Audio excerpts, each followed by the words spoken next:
term would be that of a conceptual nature having the universe as a whole curve in infinite time and space, granting such an unverifiable arrangement for the connecting universe Nah, I didn't write this. whole I didn't would say in this. no way interfere This is from a book. with the Wrote all-important factor that the in universe is connected and continuous, 17 and or the that journey 1800s. may be had to all areas thereof by movement on the same Yeah, and it's physical about flat Earth. level with It's the about earth. proving, man, that the Earth is not on a spinning ball.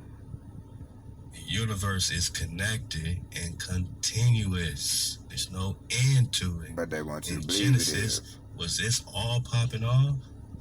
Or was it your earth pond being popped off, man?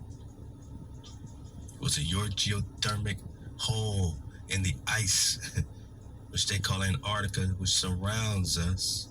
But it's you can call it ice that goes forever, but it's not just all ice, obviously. You have these paradises along the way. Hawa done set up. So which one is you I popping didn't off make in this. Genesis? I didn't create this. I just researched like everybody else. I look into stuff.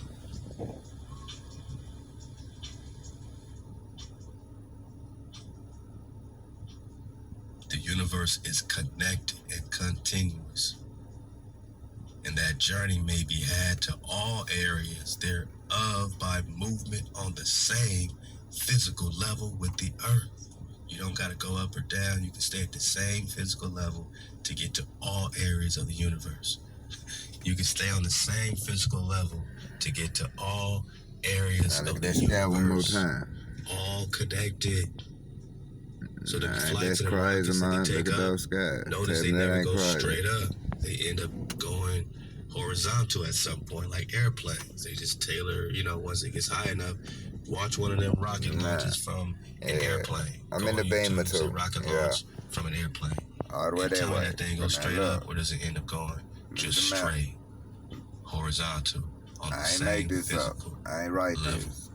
So when they go to Mars, Look at those clouds up and all there. that stuff, they're just going straight. When they're talking about going to Pluto, they just want to put a satellite that goes straight. Once again, now, that's what I'm on. They're just going straight, man. You understand? They got these things I'll in never low stop Earth researching. orbit, I'll never stop searching for the truth. And I'll below never the think everything that I know stratosphere, or heard or they still read can't figure out how to get or past the Van is Allen all belt. it is. But they're admitting that. So how did they get to the moon or not? Come on. Truth be told. You're talking electromagnetism. And once again, they call radiation. Shout out to Drop Nation and the Con. Flat Earth. You can get to all areas by movement on the same physical level with the Earth. That indicated movement would be straight ahead, north from the North Pole and south from the South Pole. And by orientation, we know that the North Pole is the South Pole and the South Pole is the North Pole because they flipped your map. But some scholars say that the North and South Pole are both on the same side, like they're next to each other, like polarity, negative, positive charge, ions, like working like that. They're not like, just get off the ball, man. When I talk poles, don't think about poles on the ball. Whenever I talk north-south pole, your mind goes into ball mode. Get out of ball mode, man. Get off that ball, man. You're not on the spinning ball. Look at me, my nut. You're not on the spinning ball. This orientation is so important because once you stop spinning, you see clearly, just like real life. If you really consciously believe you're spinning at over 1,000 miles per hour, then subconsciously you'll always be spinning, and you'll never have a still moment in your entire life. I want to give that to you, but I want you to be still. And keep in mind, firm, I didn't make this up. Movable. I didn't write this. They can't move you. They can't shake you. They can't shake you up. They can't shake you out your things. Look at that temperature, they can't shake up your mind bone, man. 89 degrees. When I say North Pole, South Pole, see, some of y'all still thinking about balls, man. Spheres and stuff. So these poles are polarities, and basic polarity or vortexes, they don't have to be at some point far away from each other, they can be near each other. And this one scholar, I can't think of her name offhand, but she's from one of them Kremlin states or something, and she was just breaking down, that according to their science, both of those vortexes, which we call North and South Pole, are located right next to each other, near or below South America, or North America. And they're both on the same side, like next to each other, just, feeding off each other, you know what I'm saying? Doing that, don't blame me. Vortex dance, right? Don't blame that mind. Don't blame nobody.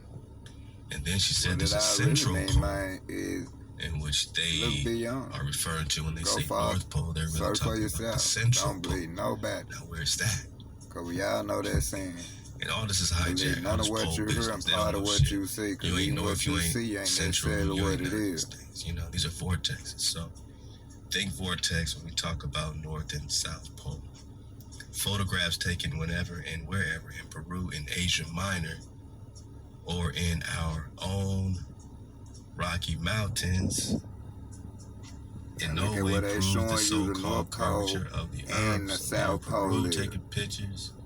Look at it. And in you Asia don't see Minor, no curve, you see flat. Colorado. Because that's what planet means. Proof of any curvature of the Earth. Look up the Bedford level experiment, with two scientists, put up measuring sticks 6 miles apart and measured the water if there's any rise, and they came out over and over again using repeatable and observable science, which is science. True science is repeatable and observable. And they kept doing that experiment, and they kept getting level planes. Level. You're on a ball. How do you get that 6 miles of level water? How do you account for that on any type of ball? Take a basketball. Can you have an inch of that be level? No, it has to all curve. There should have been miles of water separation, or at least hundreds of feet of curvature if you're really on a ball. They have a whole formula with 6 inch for every, is it foot? Mile or something. We gotta get back into that. But there's a whole formula to measure the curvature. Some say 6, some say 8, but there should be measurable curvature. That's all we gotta say. Whatever the math is, you figure it out. But there should be curvature. They kept getting flat, stationary. The marker 6 miles away was at the same level as the marker, 6 miles away. How do you account for curvature on these bridges, like these 100-mile bridges and these long-ass bridges? Do you think they're accounting for thousands of feet of curvature, man? You think the Aztecs built the railroad, the Chinese built the all this stuff? You think they accounted for curvature taking an Amtrak from New York to LA?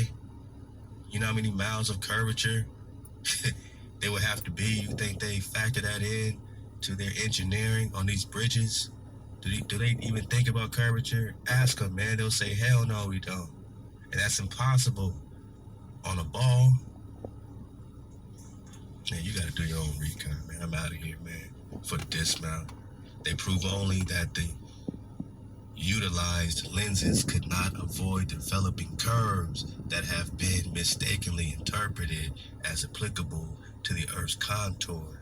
The lens itself created the curvature in the same manner that the optic lens, by grace of its structure and function, I didn't write creates this. Curves. Neither did the person reading it right. Deceptive horizons. It's been wrote ever since the 1800s. Within the experience of. So why don't they talk about this? And yeah, I got the book. I'll say that again for dismount. The lens itself created the curvature in the same manner that the optic lens, by grace of its structure and function, creates